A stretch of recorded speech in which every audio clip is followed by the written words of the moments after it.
सनातन धर्म की यशस्वी गाथा का बज उठा है बिगुल।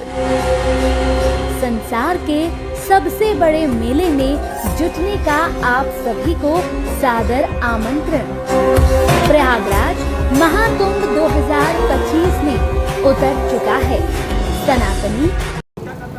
संगम नगरी प्रयागराज में महाकुंभ का आयोजन हो रहा है। ऐसे में तमाम देश विदेशों से साधु संत जो हैं वो प्रयागराज के महाकुंभ में आ रहे हैं और हर कोई साधु संत अपने लुक और अपने स्टाइल के लिए जाना जाता है। ऐसे ही माघ मेला क्षेत्र में अब आपको साधु संतों के स्टाइल में थार भी नज़र आने वाली है, क्योंकि यहाँ पर ऐसे भी साधु संत हैं जो थार से आ रहे हैं। महाराज जी, आप लोग थार से आ रहे हैं, क्योंकि बगल में भी मैं देख रहा हूँ थार है। तमाम और भी मेला क्षेत्र में जो साधु संत हैं वो थार से आ रहे हैं। इसके पीछे का कारण क्या है महाराज? अब इसका सबसे प्रमुख कारण तो इसका नाम है।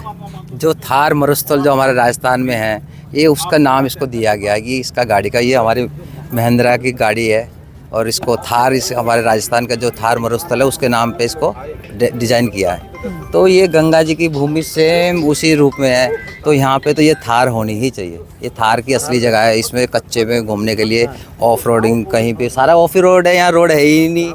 पूरा मेला क्षेत्र जो है वो कच्चा है पूरे, कहते हैं जब, क्योंकि यहाँ से जब जो पानी है गंगा जी का, यमुना जी का जो कम हो जाता है तो इजली मेला बसता है, तो जाहिर सी बात है पूरी रेत और मिट्टियाँ हैं। बिल्कुल बिल्कुल, देखो कीचड़ भी हो जाती है। और फिर अब सरकार प्रशासन ने बहुत सुंदर शानदार व्यवस्था की है कि पूरे कम से कम भी 80,000 किलोमीटर, पता नहीं कितना मेरे को नहीं पता कि, लेकिन लोहे की प्लेटों से रोड बनाया है। लेकिन फिर भी वो हर जगह नहीं है। जहाँ ये चली जाएगी इसको रोड की जरूरत ही नहीं है। ये थार इसलिए हम यहाँ लेके आए हैं। अच्छा, एक और चीज़ जानना चाह रहा हूँ महाराज जी, या आपके हाथ में ये वॉकी टॉकी है, ये क्या डिजिटल कुंभ की तरफ भी इशारा कर रहा है? क्योंकि पहले बुलाने के लिए जाना पड़ता था या फिर मेला क्षेत्र में नेटवर्क की बड़ी समस्या होती थी। देखिए, हमारे प्रधानमंत्री माननीय श्री नरेंद्र मोदी जी और हमारे माननीय अध्यक्ष श्री रविंद्र पुरी जी महाराज, ये भारत को जिस दिशा में ले जा रहे हैं और सनातन धर्म को जिस दिशा में ले जा रहे हैं, ये सब उसी का एक हिस्सा है कि डिजिटल कुंभ। और ये डिजिटल उपकरण हम लोग आश्रमों में भी इस्तेमाल करते हैं और इसको हम अपने अखाड़ों में भी इस्तेमाल करते हैं। और इसी को हम लेके यहाँ अपनी, ये हमारा घर ही है, हमारे ये घर है, हम ऐसे ही रहते हैं हर जगह। तो महाराज जी ये भी जानना चाहते हैं क्या ये काम कर रहा है एकदम? अरे बिल्कुल बिल्कुल बिल्कुल, आइए। अभी हम ऐसे किसी को डिस्टर्ब नहीं करेंगे क्योंकि सब अपने अपनी सेवा में लगे होते हैं, लेकिन फिर भी देखो। अच्छा, तो ये अभी हमारी ये रघुवीर जी सेक्टर 14 में है। अच्छा, वहाँ पे प्लॉटिंग हो रही है। हमारे महामंडलेश्वर श्री, उनके लिए प्लॉटिंग हो रही है। तो यहीं बैठे बैठे रिपोर्टिंग होती है हमारे अध्यक्ष जी के पास। अध्यक्ष जी 13वें अखाड़े के अध्यक्ष हैं, तो 13वें अखाड़े की व्यवस्था देखनी पड़ती है। तो आज जैसे दूसरे अखाड़ों में जाना है, वहाँ जाना है, कब उसकी पेशवाई आ रही है, तो वो हर जगह नहीं जा सकते। तो हमारे उनके थानापति, हमारे कोठारी, और कोठारी नहीं थानापति लोग हमारे जो सब जगह व्यवस्था देखते हैं, वो एक एक जगह पे रहते हैं और हर नोट यहाँ रिपोर्ट करते हैं महन जी को, हमारे अध्यक्ष जी को। मैंने कि अब इसके लिए कोई नेटवर्क की समस्या नहीं, किसी चीज़ की नहीं, ये सब भगवान का डायरेक्ट नेटवर्क चलता है, हमारा अपना पर्सनल। अच्छा, हमारे को किसी जियो की, किसी का नाम नहीं लेना चाहूँगा। अच्छा, कभी आपको देखते होंगे लोग या जो भी आपके भक्त है कि थार से महाराज जी उतर रहे हैं, तो किस तरीके का उनका एक्सप्रेशन रहता है महाराज जी? कोई नया नहीं है, हम बचपन से उन तो आप जो वो भगत, हम बचपन से उन्हीं के साथ ही उठे बैठे हैं। वो उन्होंने हमको छोटे से बड़ा होता देखा। हम 20 साल से इस पंचायती, 21 वर्ष से इस पंचायती अखाड़ा श्री निरंजनी की संस्था में हम जुड़े हुए हैं। बचपन में हम आ गए थे गुरुजी की सेवा में।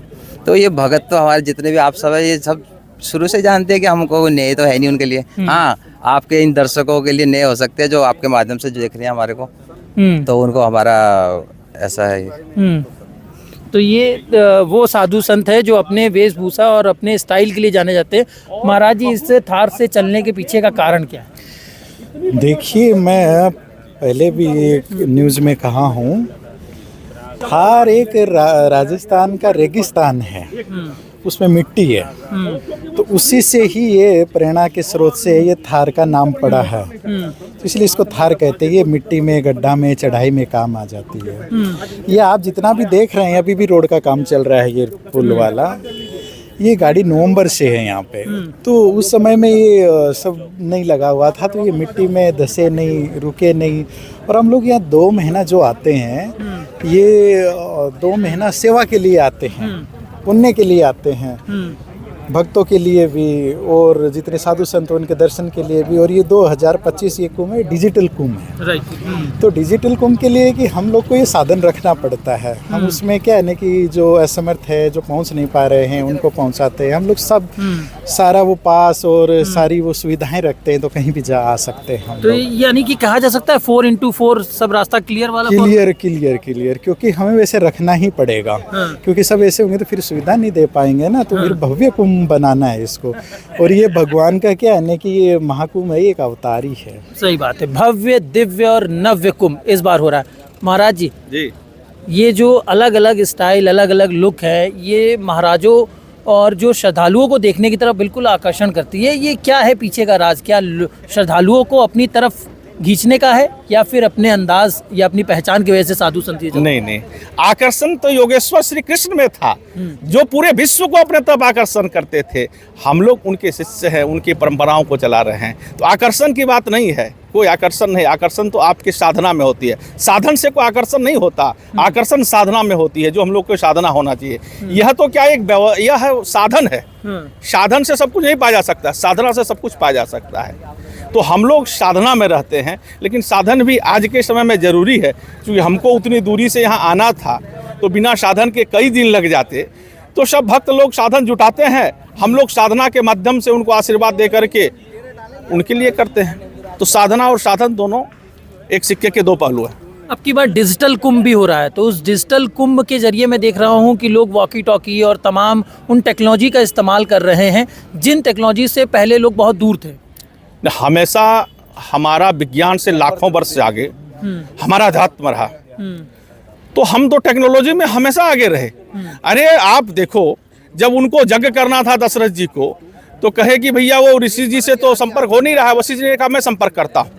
तो इससे ज्यादा टेक्नोलॉजी तो तब थी जो श्रृंगी ऋषि से संपर्क हुआ। कहाँ कौन साधना में है? आज तो मोबाइल का नेटवर्क नहीं है, तो गया बोले मोबाइल बंद बता रहा है गुरुजी, क्या बात करूंगा। लेकिन तब ऐसी मोबाइल टावर थी कि लोग कहीं साधना में बैठे हुए हैं तो वह अचेतन अवस्था में भी वार्तालाप हो जाती थी। तो हम तो टेक्नोलॉजी में लाखों वर्ष से आगे हैं। आज जो विज्ञान हजारों करोड़ रिसर्च करके बता रहा है, विश्वामित्र जी ने मेरे कहा कि जब तक पृथ्वी पर गाय है तभी तक पृथ्वी है, नहीं तो सातल में चली जाएगी। आज विज्ञान कह रहा है कि गाय के खुर में चुमकिया शक्ति है। अरे ये तो मेरे शास्त्र को पढ़ लो, मेरे शास्त्रों को मान लो, लाखों करोड़ पूरा विश्व का बच जाएगा। तो हम तो टेक्नोलॉजी में लाखों वर्ष से आगे हैं। टेक्नोलॉजी हम तो पीछे का है, नया नहीं यूज कर रहे हैं। हम तो टेक्नोलॉजी में 1 लाख वर्ष से आगे हैं विज्ञान से। बहुत बहुत धन्यवाद महाराज जी। तो जाहिर सी बात है कि अब की बार का जो कुंभ है वो दिव्य और भव्य के साथ नव्य भी होने वाला है। तो ऐसे में ज़रूर आप आएँ प्रयागराज के महाकुंभ में और यहाँ की दिव्यता और भव्यता को जरूर देखें। प्रयागराज से विनय सिंह रघुवंशी।